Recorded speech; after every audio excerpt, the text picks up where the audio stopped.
Hi everyone, welcome to my channel. ஓம் சரவணம் பவ.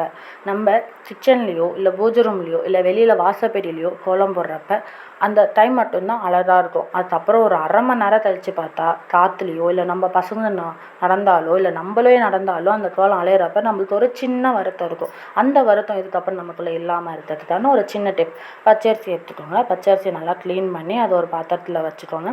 அதில் தண்ணி ஊற்றி ஒரு அரை மணி நேரம் இல்லை உங்களுக்கு டைம் நல்லா கிடச்சா 1 மணி நேரத்தோட ஊற வச்சு அதை மிக்ஸி கிரைண்டரில் போட்டு தோசை மாவு பக்குவத்தில் அரைச்சி வச்சுக்கோங்க. அது கூட வாசனைக்காக மஞ்சள்தூள் கொஞ்சம், அப்புறம் பச்சை கற்பூரமும் சேர்த்துக்கலாம். இல்லை பச்சை கற்பூரம் இல்லாத பட்சத்தில் நீங்கள் சாமிக்கு ஏற்றுற கற்பூரம் கூட சேர்த்துக்கலாம். வாசனைக்காக தான்.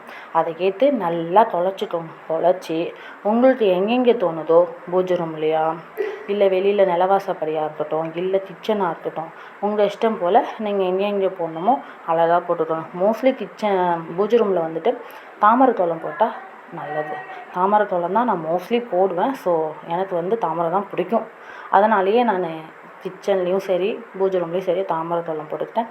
இப்போ பாருங்கள், போட்ட பாரு அழகாக இருக்கும். காஞ்ச பாரு கூட உங்களுக்கு சூப்பராக இருக்கும். வீடு நல்லா மனமாக இருக்கும்.